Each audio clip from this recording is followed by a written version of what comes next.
प्यारे दोस्तों, एक बबर शेर ने बच्चे को खाने की कोशिश क्यों की और ऐसी कौन सी बात उसने बताई कि सुनकर आप हैरान रह जाएंगे। ऐसा दिलचस्प और हैरान करने वाला वाकया आपने शायद पहले कभी नहीं सुना होगा। बहुत ही खूबसूरत वीडियो है, इसलिए इस वीडियो को आखिर तक जरूर देखिएगा। एक बुजुर्ग अल्लाह वाले थे जो बहुत बड़े वली और नेक सिफत इंसान थे। उनकी शख्सियत इतनी बुलंद थी कि दूर दूर से लोग उनके पास इस्लाम सीखने आते थे। वह अक्सर किसी पेड़ के नीचे बैठकर लोगों को तालीम दिया करते थे। उनके इल्म और अच्छे काम की वजह से लोग उनसे मोहब्बत करते और उनकी बहुत इज्जत करते थे। अल्लाह वाले ने कभी घमंड नहीं किया, बल्कि अपने हाथों से मेहनत की। जो कुछ उन्हें मिलता उस पर रब का शुक्र अदा करते। उन्होंने कभी ज्यादा की तमन्ना नहीं की और यही तालीम उन्होंने अपने शागिर्द को भी दी। वह हमेशा उन्हें सिखाते कि जो कुछ मिलता है उसी पर शुक्र अदा करो और अल्लाह की मर्जी पर राजी रहो का दिल बड़ा था। वह सबकी बातें सुनते और समझते थे। जो लोग इस्लाम को नहीं जानते थे वह हर मुमकिन कोशिश करते कि उन तक का पैगाम पहुंचे। यह काम वह बरसों से कर रहे थे और उनके साथ उनके कई उस्ताद भी शामिल थे। उनके उस्ताद अक्सर उन्हें सफर की नसीहत देते थे, क्योंकि सफर में ही मंजिल मिलती है और सफर ही बरकत का जरिया है। अपनी जिंदगी के 70 से 80 साल गुजारने के बाद बहुत कम जगह ऐसी बची थी जहां उन्होंने तशरीफ न लाई हो, लेकिन अब भी कुछ अनोखा बाकी था। एक दिन वह तस्बीह पढ़ते हुए हल्की सी नींद में चले गए। उस ख्वाब में उन्हें ऐसा महसूस हुआ कि जैसे कहीं किसी को उनकी जरूरत है। जब वह जागे तो अपने शागिर्द को यह बात बताई। आप सामान बांध रहे थे। उन्होंने कहा, आप कहीं जा रहे हैं? आप फरमाने लगे, हाँ, मुझे बहुत जरूरी काम है। इस काम से किसी और गांव जाना है। तुम लोग अपना ख्याल रखना, मैं जल्द लौट आऊंगा। यह कहकर आप सफर करने लगे। यह सफर बहुत दूर का था।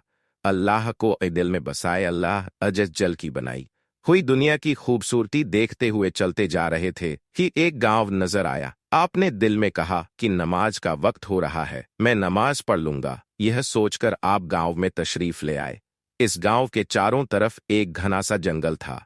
इस जंगल से गुजरकर आप गांव में पहुंचे थे। इस जंगल से जंगली जानवरों की भी भयावह भी आ रही थी, मगर आप किसी से नहीं डरे और बिना परवाह किए गांव में दाखिल हो गए। दोपहर का वक्त था। सब औरतें घरों में थी और मर्द खेतों में काम करने गए हुए थे। अब इजाजत लेने की जरूरत तो थी नहीं, क्योंकि वहां पर कोई भी नहीं था। तो अल्लाह वाले एक साया दरख्त के नीचे आ गए। वहां एक मटके से पानी निकालकर पहले अपनी प्यास बुझाई और फिर वजू करके इबादत करने लगे। आप आसपास से बेखबर थे कि लोग अपने खेतों से खाना खाने के लिए अपने गांव लौटे तो उन्होंने देखा कि एक अजनबी बुजुर्ग अजीब अंदाज में कुछ किए जा रहे हैं। इस गांव में रहने वाले दीन इस्लाम को जानते ही नहीं थे, तो नमाज के बारे में उन्हें क्या मालूम होता। उनके गांव में तो अब तक कोई इस्लाम की बात करने आया ही नहीं था, क्योंकि वह लोग बहुत सख्त मिजाज थे और अपने मजहब के लोगों को ही गांव में बर्दाश्त करते थे। अगर कोई गैर शख्स वहां आ जाता तो उसे मारकर बाहर निकाल देते। यह सब मिलकर उसे दर्दनाक सजा देते, यहां तक कि वह आने वाला शो चाहे कितना ही बहादुर क्यों ना हो, डर के मारे अपना मजहब बदल लेता। उनके गांव के पास जंगल से कोई दरिंदा भी उनके गांव में नहीं आता था। हालांकि इस जंगल में शेर और दूसरे खूनी जानवर रहा करते थे, लेकिन कोई अब तक उनकी बस्ती में घुसा नहीं था। इसी बात का सबको घमंड था कि हम जैसे बहादुर तो कोई आया ही नहीं। मजबूत जिस्मों वाले भी चींटी की तरह मसल दिए जाते। अल्लाह वाले के कमजोर सराफ और झुकी कमर को देखकर वे आवाजें कसने लगे, मगर अल्लाह वाले तो उनकी आवाजें नहीं सुन रहे थे, क्योंकि आपकी नमाज इतनी खालिस और मजबूत थी कि इधर उधर की कोई आवाज सुनाई ही नहीं दे रही थी तो सिर्फ उस तरफ जिसकी इबादत कर रहे थे। जब बहुत देर तक आप नमाज पढ़ते रहे तो उनमें से एक आदमी कहने लगा, यह आखिर दरवेशी कपड़े में कौन है? इनसे कहो कि यह उठे और बताए कि यह कौन सा काम है जो खत्म होने का नाम नहीं ले रहा। इनमें से एक शख्स अल्लाह वाले के पास आया और चीख कर बोला, ए बूढ़े, रुक जाओ, जो कुछ कर रहे हो। अगर तुम इस काम से नहीं रुके तो हम बहुत बुरा करेंगे। मगर आपको उसकी आवाज नहीं आई। वह चिल्लाता रहा, लेकिन आपके कान उसकी आवाज सुनने से कासिर थे।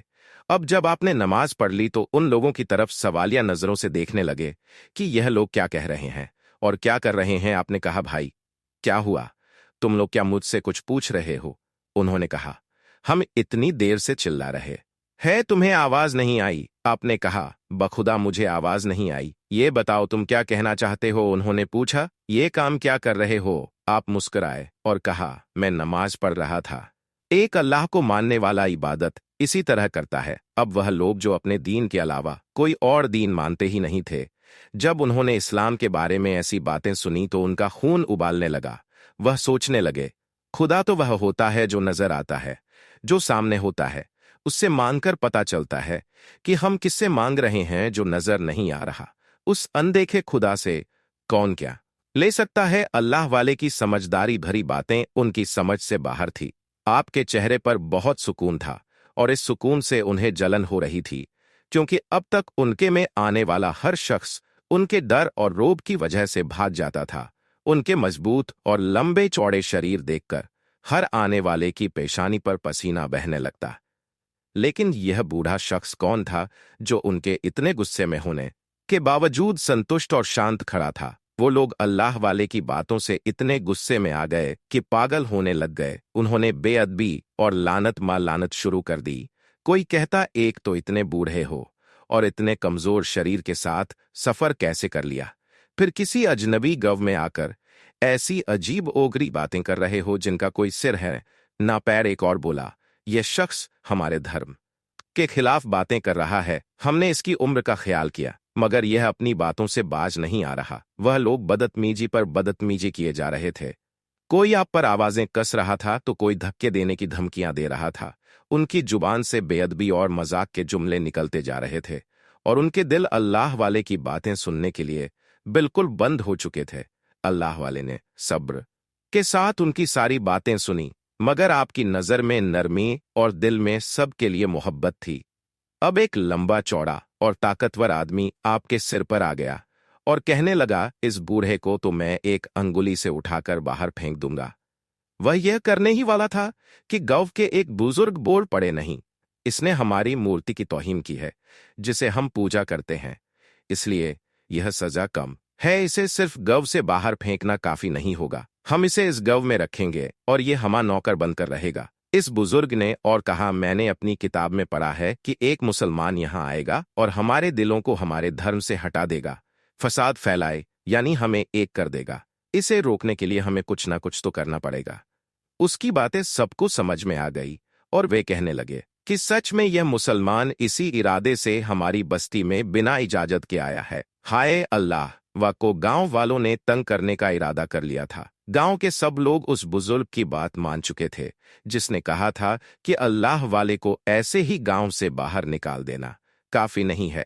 उनका प्लान यह था कि उन्हें गांव में ही कैद करके इतना तंग किया जाए कि उनकी जिंदगी उनके लिए बोझ बन जाए और वे खुद मौत की दुआ करने लगे। गांव में ऐलान कर दिया गया कि यह बूढ़ा मुसलमान है, इसे किसी भी तरह से आराम से ना बैठने दिया जाए। इस ऐलान के बाद गांव के लोगों ने अल्लाह वाले पर जुल्म और तंग करने के तरीके अपनाने शुरू कर दिए। कभी उनके रास्ते में कांटे बिछा दिए ताकि जब वे चले तो उनके पैरों में कांटे चुभे और हर कदम उनके लिए पीड़ा का कारण बने। कभी उनके सिर पर पत्थर फेंके जाते और जब वे दर्द से कराते तो लोग हंसने लगते और आवाजें कसने लगते। छोटे बच्चे भी इन जालिमों के कहने पर अल्लाह वाले का मजाक उड़ाते, उनकी हालत पर हंसी उड़ाते। कभी उनकी लाठी छुपा दी जाती ताकि उन्हें चलने में मुश्किल हो और वे जमीन पर गिर जाए, और जब वे जमीन पर गिरते तो बच्चे और बड़े सभी उनका मजाक उड़ाते। कभी उन पर कीचड़ फेंक दिया जाता ताकि उनका कपड़ा और शरीर गंदा हो जाए। लेकिन आप इन तमाम जुल्म और शरारतों को सब्र के साथ सहते थे, क्योंकि आप जानते थे कि अल्लाह के रास्ते में तकलीफें उठाना ईमान का हिस्सा है। जब भी आप इबादत के लिए बैठते तो कोई ना कोई शरारती व्यक्ति शोर मचाकर आपका ध्यान भटकाने की कोशिश करता। साफ जगह पर गंदगी फेंक दी जाती ताकि आपको इबादत करने में मुश्किल हो। गांव वाले दरवेश अल्लाह वाले को हर मुमकिन तरीके से तकलीफ देना चाहते थे, मगर आपने हर दर्द को अल्लाह की रजा समझकर स्वीकार किया। अल्लाह के दिल में इन सभी के लिए मोहब्बत थी और वह दुआ करते थे कि अल्लाह पाक इन्हें हिदायत दे और इनके दिलों को नर्म करें। लेकिन आप जानते थे कि अल्लाह की राह पर चलना आसान नहीं है। उस गांव में कोई एक भी अच्छा इंसान नहीं था, वरना इंसान के दिल में अच्छाई होती है जो दूसरे इंसान के साथ नेक सलूक करता है। लेकिन ऐसा लगता था कि इन लोगों को शुरू से ही यह सिखाया गया था कि तुमने किसी पर नहीं करना। उस गांव में मर्द तो मर्द, औरतें भी, उनके दिलों में ना तो किसी बुजुर्ग का इज्जत था और ही कोई हमदर्दी। उनका घमंड और तकब बढ़ता जा रहा था। उनके दिल सख्त और जुबानें कड़वी थी। गांव की औरतें बहुत घमंडी थी और शायद इसका कारण यह था कि वे हर साल एक बेटे को जन्म देती थी, जिस पर उन्हें बहुत गर्व था। इन औरतों के दिलों में दुनिया की नेमतों पर इतना घमंड था कि वे खुद को बहुत ताकतवर और खूबसूरत मलिका, किसी चीज की कमी नहीं थी। जो चाहती वह मिलता, जो कहती वह पूरा हो जाता। यह लोग इस हद तक एवरा में मस्त थे कि उन पर कभी कोई मुश्किल या परख नहीं आई थी। हर औरत के बेटों को जन्म देना मालो दौलत की बेशुमार, और जिंदगी में आसानी ने उन्हें घमंड में डाल दिया था। अल्लाह के हुक्म और इबादत की उन्हें कोई परवाह नहीं थी। खुद को हर तरह की जरूरत और परख से बेपरवाह समझती थी। गांव की इन औरतों के घमंड का आलम यह था कि वे अल्लाह वाले को न सिर्फ तुच्छ समझती थी, बल्कि उनकी बेइज्जती करने का कोई भी मौका हाथ से नहीं जाने देती थी। उनके दिलों में जरा सा भी रहम नहीं था। इन औरतों ने कभी जिंदगी में कोई इम्तिहान या तकलीफ नहीं देखी थी जिससे उनके दिल सख्त और बेदर्द हो गए थे। उनके लिए जिंदगी ऐशो आराम की एक कहानी थी और उन्होंने कभी यह नहीं सोचा था कि यह दुनिया फानी है, मिट जाने वाली है और यह नेमतें भी एक परख हो सकती है। अल्लाह वाले ने इन सब के रवैये को देखकर दिल में सब्र किया और दुआ की, अल्लाह पाक इन सबको हिदायत दे। घमंड ने इन्हें कहीं का नहीं छोड़ा था। अल्लाह वाले के गांव से बाहर जाने के सारे रास्ते बंद कर दिए गए थे, इसलिए आप जानते थे कि ना चाहते हुए भी आपको वहां रहना है। इस गांव के बाहर जो जंगल था, वहां एक पानी का कुआं था जिससे सब पानी पीते थे। अल्लाह वाले के आने से पहले इन औरतों की सेवा करने वाली औरतें यानी नौकरों ने इस कुएं से पानी भरा था, लेकिन अब चूंकि आपको सजा दी जा रही थी, आपको पानी भरने के लिए मजबूर किया जाता था। कुआं कोई बहुत करीब नहीं था, बल्कि दूर जाकर जाना पड़ता था। सोचने की यही बात थी कि इस कुएं से पानी भरना और फिर मटके उठाकर वापस लाना एक बहुत मुश्किल काम था। लेकिन गांव की औरतें आप पर अपने पानी के बर्तन थोप देती थी और आपको एक के बाद एक भारी बर्तन भरकर लाना पड़ता था। हर बार जब वह कुएं से पानी भरते तो औरतें जानबूझकर और अधिक बर्तन थमा देती थी ताकि को सहन ना कर सके। आपकी थकान को नजरअंदाज करके वह आपकी बेबसी पर हंसती रहती थी। अल्लाह वाले भूखे प्यासे सबके काम करते, किसी मुलाजिम की तरह। अल्लाह वाले को वहां रहते हुए 1 महीना हो गया था। इस दौरान इन लोगों ने आपको नको चने चपवा दिए थे और वह लोग आपको नमाज भी नहीं पढ़ने देते थे। एक दिन आपने दुआ की, रब जुल जलाल, रब अलमीन, तू जानता है मेरी नियत क्या है, मगर ये लोग मुझे तंग करने से पीछे नहीं हट रहे। तू जानता है कि मैं दिन भर नमाज नहीं पढ़ता। अब मैं रात में जो नमाज पढ़ूं तो उसे कबूल कर लेना, मुझे कामयाब करना, जो हकीकत में मेरे मजहब इस्लाम की कामयाबी है। एक दिन की बात है, दिन भर आप काम करके बहुत थक गए थे, लेकिन जबान से कोई शिकवा नहीं किया। अब रात में आपने अल्लाह का जिक्र शुरू कर दिया। गांव में हलचल शुरू हो गई, जैसे कोई बहुत अजनबी सी बात हो गई हो। अल्लाह की करण की किसी का ध्यान आपकी तरफ नहीं गया, यानी आपको इबादत करने से कोई रोकने नहीं आया। सब अपने कामों में लगे रहे, यहां तक कि सुबह का उजाला फैल गया। आपने फजर की नमाज भी पढ़ ली थी। अब इनमें से एक औरत आपके पास आई और कहा, ए बूढ़े, क्या तुम्हें खबर मिली है? आज हमारे गांव सबसे खूबसूरत औरत ने जन्म दिया है। वह मेरी बहू है, ये उसकी पहली औलाद है, बेटा हुआ है। बेटा, ये हमारी खुशकिस्मती है, इसलिए बहुत बड़ा जश्न मनाया जा रहा है। इस जश्न को बनाने में तुम हमारा साथ दोगे तो कामों के लिए तैयार हो जाओ और कमर कस लो। फिर वह वहां से जाने लगी, लेकिन पलट कर आई और कहा, चलो आज इस खुशी में मैं तुम्हें 2 रोटियां खिला देती हूं ताकि कि तुम्हारे अंदर ताकत रहे। आप मुस्कुरा दिए। वह कहने लगी, कमाल की बात है कि इतने काम करने पर भी मुस्कुरा रहे हो। किस मिट्टी से बने हो जो चुपचाप सब काम करते हो और कुछ नहीं कहते? तुम्हें अपनी जान की फिक्र नहीं है या कुछ और सोच रहे हो? आपने कहा, नहीं, मैं अल्लाह पाक के हुक्म से इस गांव में आया हूं और उसके हुक्म से यहां से चला भी जाऊंगा। हर एक पर उसकी मर्जी चलती है। हम तो बस कठपुतलियां हैं जो उसके इशारों पर चलते हैं और उसके हुक्म के इंतजार में रहते हैं। वह गुस्से से बोली, फिर से अपने अल्लाह की बात करना शुरू कर दी। तुम्हारी सजा यही है कि तुम हमारे सारे काम करो। अब मैं तुम्हारे पास पानी के बर्तन लेकर आती हूँ।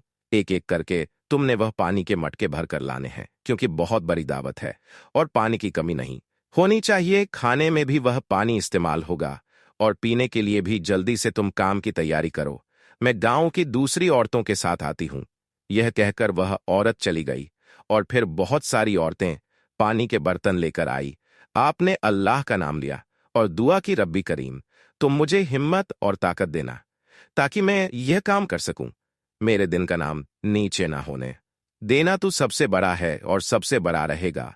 अल्लाह अकबर कहकर आपने जितने पानी के बर्तन हाथ में आ सकते थे उठा लिए और कुएं की तरफ बढ़ गए। वहां पहुंचकर आपने बर्तन भरा, फिर एक बर्तन सिर पर और दूसरा बर्तन हाथ में पकड़कर चलने लगे कि पीछे से आपको किसी जानवर के डने की आवाज आई, जैसे कोई दांत निकाल रहा हो। आपने पलट कर देखा तो पेड़ों के पीछे से एक बब्बर शेर आपकी तरफ देख रहा था। आपने उसे कहा, यह अल्लाह के नाए हुए तब मुझ पर क्या हमला करने वाला है।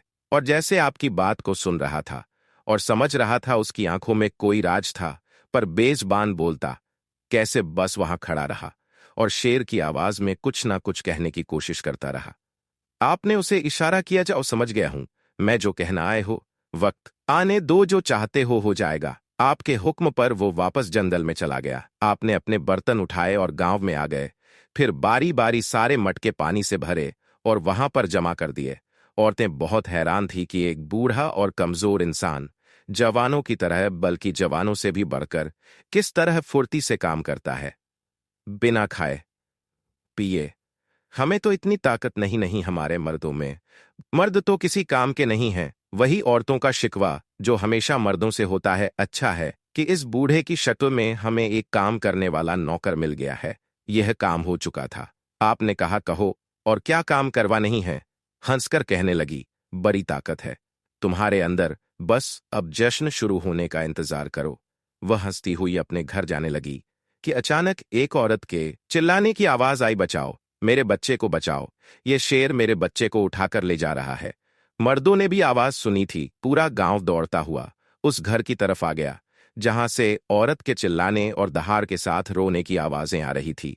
मगर जब तक वह लोग वहां पहुंचे, वो शेर जो जंगल से आया था बच्चे को उठाकर ले जा चुका था। यह वो ननवेली मां थी जो उस औरत की बहू थी जिसने बेटे को जन्म दिया था, और उसी खुशी में जश्न मनाया जा रहा था। लेकिन अब तो कोई जश्न नहीं था, सारी खुशी खत्म हो गई थी। शेर वह बच्चा उठाकर ले गया था। वह एक दिन का बच्चा था। मां का तो गम से दिल टूट रहा था। उनके घर की खुशी मलिया मिट हो रही थी। वे सब एक दूसरे को मदद के लिए पुकारने लगे। मर्दों ने लाठियों को उठाया और जंगल की तरफ दौड़े। इनमें वह ताकतवर मर्द भी था जिसने अल्लाह वाले को उठाकर गांव से बाहर फेंकने की धमकी दी थी। सब जंगल की तरफ दौड़ पड़े। कुछ देर बाद नाकाम वापस लौटे और कहा, हमें शेर तो नहीं दिखाई दे रहा। वह तो ऐसे गायब हो गया जैसे गधे के सिर से सींग लगता है। उसने बच्चे को खा लिया है। यह कहने की देर थी कि मां ने चीख मारी और बेहोश हो गई। सब औरतें उसे संभालने में लग गई। इतने में अल्लाह वाले ने कहा, क्या मैं तुम लोगों की कोई मदद कर सकता हूं। वो औरतें जो पहले ही अल्लाह वाले से चिड़ी थी कहने लगी, तुम अपनी हालत देखो, सेहत देखो और मदद करने की बात करते हो। हमारे गांव के ताकतवर हटे-कटे मर्द नाकाम होकर आ गए और तुम कहते हो कि तुम हमारे काम आओगे। क्या तुम्हारे अंदर इतनी हिम्मत है कि तुम एक शेर से मुकाबला कर सको। वह बूढ़ा जिसने अल्लाह वाले के लिए सजा रखी थी कहने लगा, चलो हम अपने मद से मांगते हैं, री मूर्ति हमारी बात सुनेगी। सब गांव वाले हाथ जोड़कर मूर्ति के सामने खड़े हो गए और पुकारने लगे, तुम हमें देने वाली हो, हमारी मुश्किल को आसान कर दो। मां भी हाथ जोड़कर फरीद कर रही थी, इस उम्मीद पर कि सालों से इस मूर्ति की पूजा करते रहे थे और अब तो सबसे ज्यादा जरूरत थी, क्योंकि पहली बार जंगल का शेर उनके गांव में घुसाया था, वरना ऐसा तो पहले कभी ना हुआ था। खुद पर इस कदर भरोसा था कि तगड़े मर्द भी बेबसी से खड़े बस सोच ही रहे थे कि क्या किया जाए। यहां मां का जिगर छलनी था। यह कैसे हो गया कि वह शेर हमारे बच्चे को तने वाला समझ कर ले गया। बस वह उसे खाना ले, उसकी जिंदगी बचा दे। उसके दिल से यही सदा बस वह उसे खाना ले, उसकी जिंदगी बचा दे। उसके दिल से यही सदा निकल रही थी। अल्लाह वाले गहरी नजरों से इन सब को देख रहे थे और इन सब की दुआ को सुन रहे थे, लेकिन बीच में बोलते तो वह लोग बिगड़ जाते और आप पर गुस्सा निकालते। बहुत देर तक वह लोग हाथ जोड़े खड़े रहे। कोई रो रहा था, कोई मिन्नतें कर रहा था, यहां तक कि वह बूढ़ा उस मूर्ति से बार बार कह रहा था, मैंने तुम्हारे लिए क्या कुछ नहीं किया है, आज मेरे गांव की इज्जत का सवाल है, वह शेर रहम कर दे। रहम। ऐसा लग रहा था कि दुआ का कोई असर नहीं होगा। रात का अंधेरा चारों ओर फैल चुका था और औरतों ने मर्दों से कहा, जाओ एक बार फिर से जंगल की तरफ जाओ और देखकर आओ, शेर हो सकता है बच्चे को लेकर बैठा हो। वैसे इस पहर जब जंगल खौना हो चुका था। जंगल में जाना जहां पर दरिंदों की भरमार थी, किसी खतरे से खाली नहीं था। अब तक तो इस बात पर उन्हें घमंड था कि हमारे होते हुए कभी हमारे गांव में कोई जंगल का जानवर नहीं आया, लेकिन एक शेर ने उनके गांव में आकर उनका बच्चा उठाकर यह साबित कर दिया कि अब कुछ भी हो सकता था। दिल को उन्होंने सख्त किया, क्योंकि तका सवाल था और बहादुरी का जौहर आज नहीं दिखाते तो कब दिखाते। मर्द फिर से जंगल की तरफ गए, लेकिन ढूंढने पर भी शेर उन्हें नहीं मिला, बल्कि सिर्फ उसकी गुरानी की आवाज आ रही थी। वह जहां उसकी आवाज आती वहां जाते, लेकिन वह वहां होता ही नहीं था, गायब हो रहा था या उनसे खेल खेल रहा था। लाश करने पर भी वह नजर नहीं आया। वह सब थके हारे वापस आ गए और यहां पर औरतें मातम करने लगे। शोक का माहौल था। जहां अभी खुशी लहर दौड़ रही थी, अब वहां पर किसी की मौत हो गई हो ऐसा लग रहा था। जाहिर सी बात है, शेर ने अब तक बच्चे को खा ही लिया होगा। सबका यही ख्याल था। अल्लाह वाले जो उनके जुल्म पर भी उनके लिए बद्दुआ नहीं कर रहे थे, बल्कि दुआ दे रहे थे, या अल्लाह यह क्या मामला है, क्यों इनके साथ यह सब हो रहा है, तू कर्म कर दे। कर्म करने वाला है तो आप दुआ करने लगे कि वही औरत जो आपका मजाक उड़ा रही थी आपके पास आई। उसने कहा, तुम अपने रब से दुआ मांग रहे हो, हमारे लिए भी दुआ करो। पहली बार उसने अल्लाह वाले के आगे हाथ जोड़े थे। कहने लगी, हम बर्बाद हो गए, हमारे अपने खुदा ने अब तक हमारी नहीं सुनी, लेकिन मैं तुम्हारे सामने अब मिन्नत करती हूं कि जो भी तुम्हारा रब है उसे कहो हमारा बच्चा वापस कर दिया जाए। उस औरत के कहने पर गांव के मर्द चीखने लगे, क्या अल्लाह वाले बक रही हो, इसका रब हमारा क्या काम कर सकता है, जब हमारा दिखने वाला रब हमारे काम नहीं आ रहा। अल्लाह वाले ने कहा, क्या मैं कोशिश कर सकता हूं। बच्चे को लाने की कोशिश सब तो मना ही कर देते, लेकिन उस औरत ने जल्दी से कहा, हाँ, अगर आपके अंदर हिम्मत है तो जाइए, मेरे बच्चे को वापस ले आइए, मैं आपका यह एहसान जिंदगी भर नहीं भूलूंगी। अल्लाह वाले ने कहा, इससे पहले कि मैं जंगल की तरफ जाऊं, मैं अल्लाह का नाम लेना चाहता हूं, उसकी इबादत से ही मदद मांगना चाहता हूं। आज तो उन्हें कोई रोकने वाला नहीं था, क्योंकि सबकी जान पर बनी हुई थी। आपने रब के सामने अपनी हाजत पेश की, जो मुश्किल है वह आसान हो जाए। इसके बाद अपनी लाठी उठाई और थैला लिए जंगल की तरफ चलने लगे। वह आदमी जिसे अपनी ताकत पर बड़ा घमंड था, उसने कहा, मैं भी साथ चलता हूं। आपने कहा, चलो, तुम भी देख लेना कुदरत का करिश्मा। वह हंसी में बोला और कहा, मैं तुमसे कितना ऊंचा हूं, कितना लंबा हूं, मुझसे जो काम ना हुआ वह तुम जैसे कमजोर बढ़े से कैसे होगा। फिर वो आपके साथ जंगल की तरफ चल पड़ा।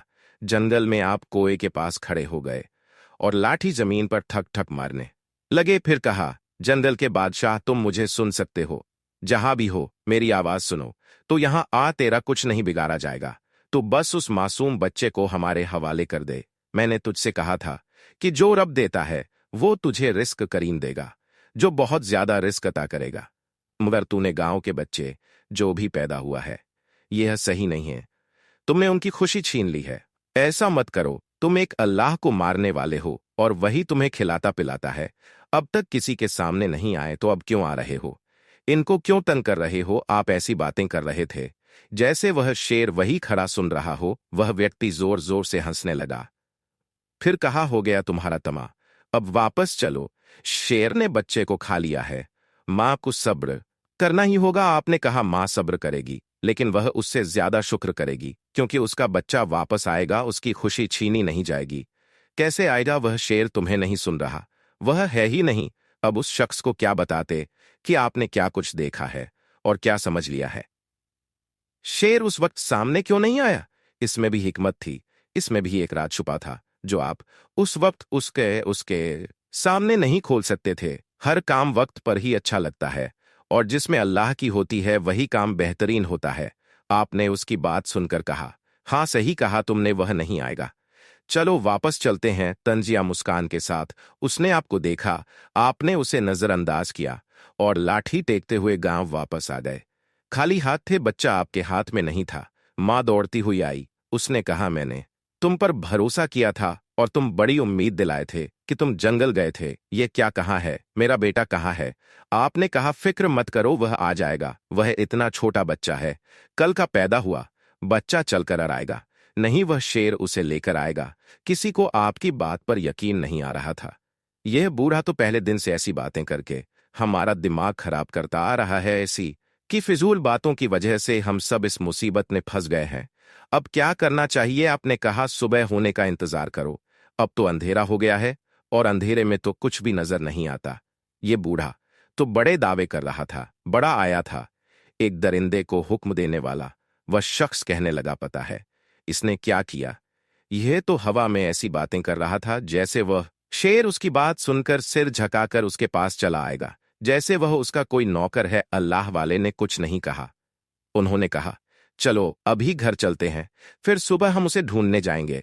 मां चीख पड़ी, उसने कहा, तुम्हारी रात तो गुजर जाएगी, मेरा क्या होगा? मेरा तो सब कुछ लूट गया। वो शेर बहुत खूंखार है, सुबह तक उसे मौका क्यों दे रहे हो? तो क्या करें?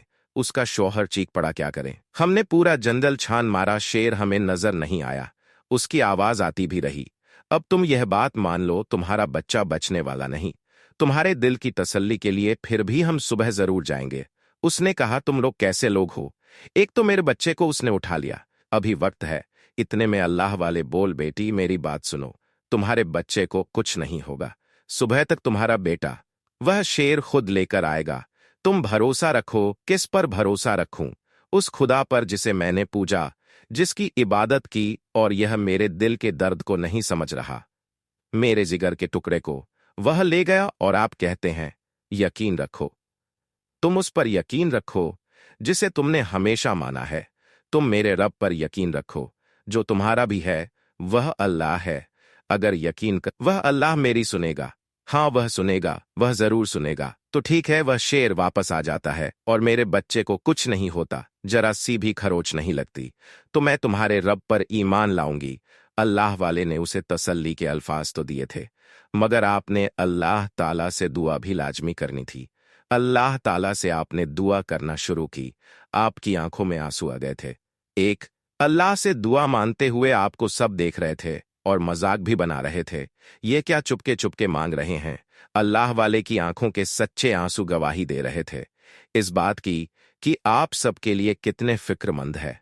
अब रात तो बहुत ही बड़ी थी, क्योंकि गम की रात बड़ी ही होती है, लेकिन गम के बाद सियाही मिट जाती है, अंधेरा खत्म हो जाता है और रोशनी आ जाती है। सुबह हुई तो आपने इन सब के सामने इबादत की और वह कुछ कह नहीं सके, मगर वह आदमी आपको घूर कर देख रहा था कि यह तस्बीह पढ़ते जा रहे हैं, कितनी बेबाकी से, कितने निडर है। यह उसका दिल चल रहा था कि जिसने आपको सजा दी थी, आप जिस तरह अल्लाह था कि जिसकी माला जप रहे थे उसके तन बदन में आग लग रही थी, उसने फिर से सबके कानों में जहर डाला कि देखो यह शख्स अपनी मनमानी कर रहा है, हमारे सामने यह इबादत करता जा रहा है और हम कुछ नहीं कहते। अब बहुत हो गया है। किताब में लिखा था कि यह मुसलमान हमें परेशान करने के लिए बहुत कुछ करेंगे, और देखो आज हम सब परेशान खड़े हैं। हमारी खुशी गम में बदल गई। बहुत कड़ी सजा देंगे। वह सब गुस्से में आपकी तरफ बढ़ने लगे कि शेर का गर्जन की आवाज आई। वह डर कर पीछे हटे। वो वही बड़ा सा शेर बच्चे को अपने दांतों में दबाए हुए वहां पर खड़ा था और इन सबको खूंखार नजरों से देख रहा था, जैसे बच्चे की जगह अब इन सबको खा जाए। वह लोग डर के मारे पीछे हटने लगे। सारा घमंड खाक में मिल गया था। अल्लाह वाले मुस्कुराए और शेर के पास जाकर कहा, लाओ इस बच्चे को मेरे हवाले कर दो। ये तुम्हारा खाना नहीं है।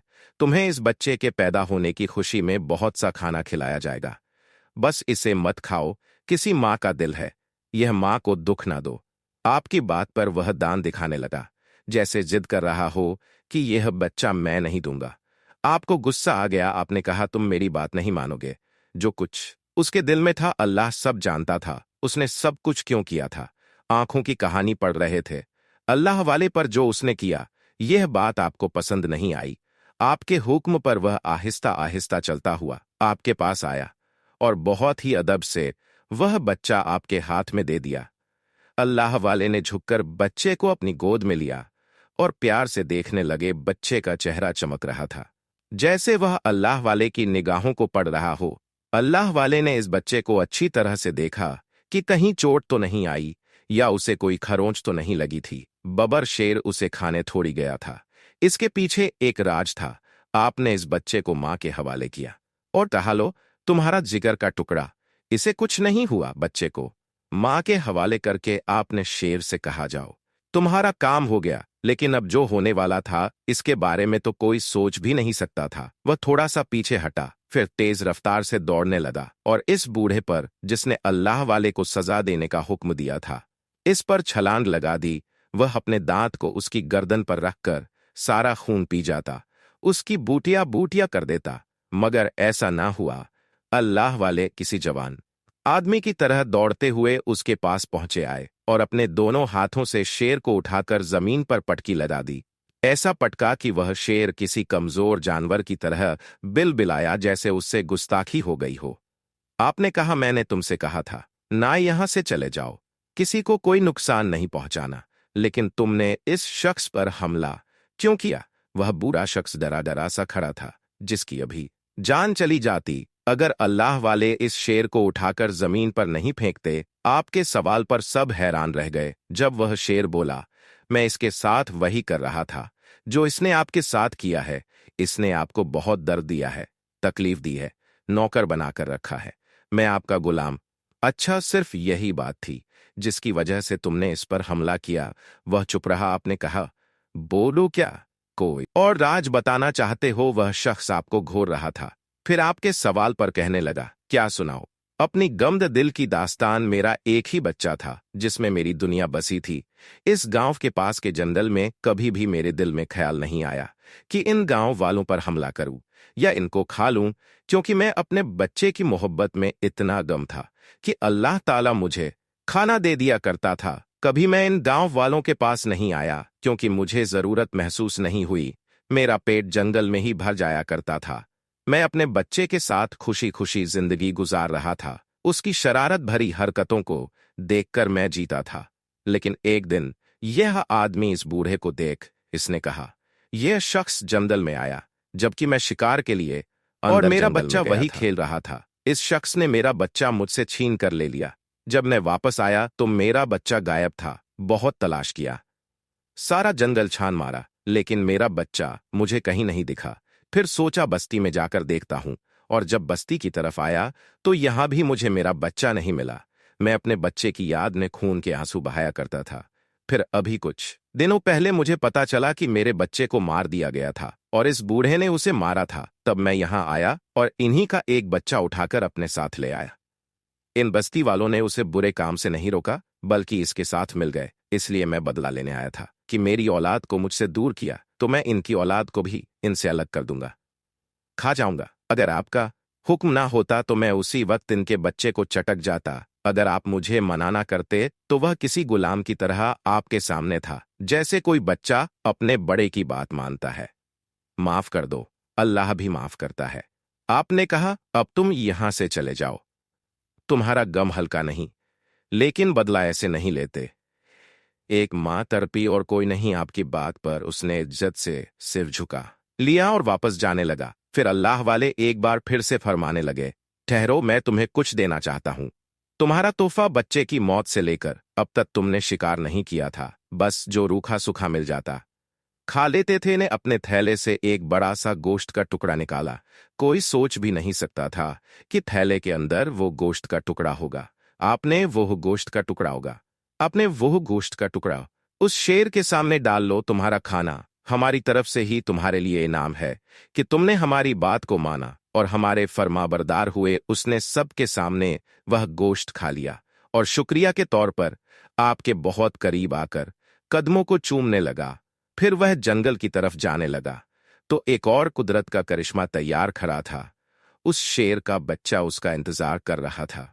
उसने अल्लाह वाले की तरफ देखा जैसे बात को समझ ना रहा हो और समझ भी रहा हो। शुक्रगुजार निगाहों से अल्लाह वाले की तरफ देखने लगा। अल्लाह वाले ने फरमाया, तुम्हारे सब्र का मीठा फल, जिस बच्चे को तुमसे ले लिया गया था, अल्लाह ताला ने वह बच्चा तुम्हें लौटा दिया है।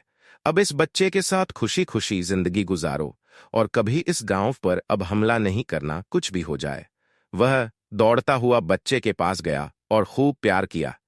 दोनों जंगल में चले गए। ये आंखों देखा, सच कैसे हजम होता। सब हैरान थे कि जिन हजर की हमने कदर नहीं की, जिन्हें हमने एक नौकर बनाकर पानी भरने पर मजबूर किया, जिन्हें हमने एक मामूली इंसान समझकर हमने हद कर दी, जुल्म की पर उन्होंने उफ तक नहीं किया। और यह जानवर जो कि खूनखोरी है, दरिंदा है, जो एक झटके में किसी को भी मार सकता है, यह जंगल का जानवर उनका इतना दार, इतनी मोहब्बत करने वाला था कि सबके दिल पिघलने लगे। वे शर्मिंदा हो रहे थे एहसान पर एहसान जो किया गया था। शेर तो अब वहां से जा चुका था। अल्लाह वाले उन सब की तरफ मुड़े और कहा, प्यारे गांव वालों, मेरा सफर इसी मकसद से यहां पर था कि यह शेर जिसके बच्चे को तुम लोगों ने मारा था, वह शेर तुम्हारे बच्चे को उठाने और बदला लेने के लिए आ रहा था।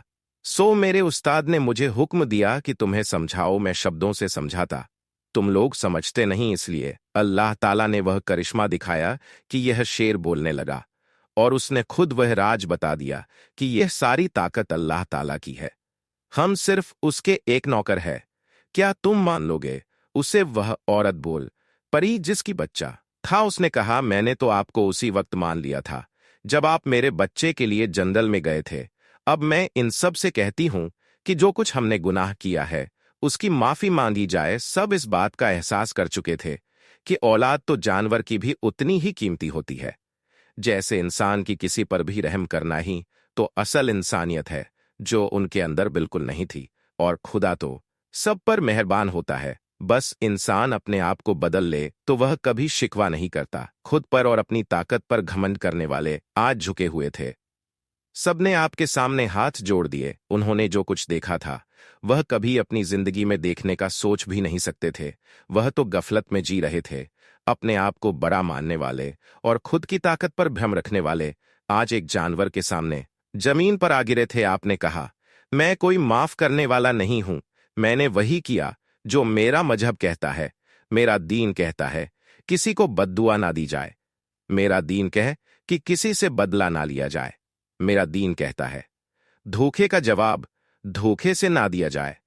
वह जो आपकी बातों को नहीं सुनना चाहते थे, आज दिल और जान से आपके हर शब्द को सुन रहे थे और अपने दिल में उतार रहे थे। उनके दिल में अब यही था कि हम उनके दीन में दाखिल हो जाए, जिसमें किसी के साथ बुरा नहीं किया जाता, जिसमें जानवरों पर भी रहम किया जाता है और इंसान तो है ही सबसे से अफजल। सिर्फ हमें सीधा रास्ता दिखाने के लिए इतने जुल्म सहन करने वाले यह बुजुर्ग, जिन्हें वह खोना नहीं चाहते थे, ने कहा, हम अल्लाह को मान गए। लेकिन वह शख्स जो अपने आप को बड़ा ही ताकतवर समझ रहा था और इन सब से कहता था कि यह अल्लाह वाले तो बस यूं ही बातों के पुल बनाते हैं, उसने कहा, मुझे लगता है कि यह शेर इस अल्लाह वाले का भेजा हुआ है, क्योंकि अब तक देखो, शेर ने इस गांव पर हमला नहीं किया और नहीं हमारे पास आकर हमारे बच्चे को छीना। ये अल्लाह वाले के आने पर ही क्यों ये शेर यहां आया। इस बात पर वह बूढ़ा शख्स जिस पर शेर का हमला हुआ था, हाँ, मैं यहां मिलाने लगा कि वह भी यही सोच रहा था कि इस वक्त ही वह शेर यहां क्यों आया। अल्लाह वाले ने कहा। नाना बोला तो वहां खड़ी औरतें कहने लगी, हाँ, हम अल्लाह को मान गए। अब हमें कलमा पड़ा, क्योंकि इससे बड़ी निशानी और नहीं होगी। मगर अल्लाह वाले अब भी उस बूढ़े की तरफ देख रहे थे, क्योंकि उसका कलमा पढ़ना बहुत जरूरी था। उसके चेहरे पर रंग आ रहे थे और जा रहे थे। अल्लाह वाले ने इन सब मर्दों की तरफ देखकर कहा, सिर्फ औरतों का ही मुसलमान होना जरूरी नहीं, बल्कि यहाँ के मर्द भी अल्लाह को माने तो बात होगी। आपकी बात में बहुत दम था कि सबने एक साथ कलमा पढ़ लिया, यहां तक कि उस बूढ़े ने भी आपके दीन को अपना लिया। यह काम कोई जोर जबरदस्ती पर नहीं हुआ था, बल्कि अल्लाह ताला के होने का सबूत हर एक चीज ने दिया था। आपने मुस्कुराते हुए फिर उस बच्चे को गोद में लिया और उसके कान में अजान दी। अजान की आवाज इतनी खूबसूरत थी कि सबके दिल पर हो गई। सारी बस्ती और जंगल जगमगा लगे। घमंड खत्म हो गया, अदा और आदाब आ गया। उस गांव के पहले मुसलमान बच्चे का इस्लामी नाम भी आपने रखा और इन सब को दुआ दी। आज सही मायने में वहां जश्न मनाने का मौका था, क्योंकि दिल और चेहरों पर सच्चाई का रंग बिखर गया था। अल्लाह ताला ने जो काम आपको सौंपा था, वह काम करके आप फिर से अपने गांव की तरफ चल दिए, वही जगह जहां पर आपके शागिर्द आपका इंतजार कर रहे थे।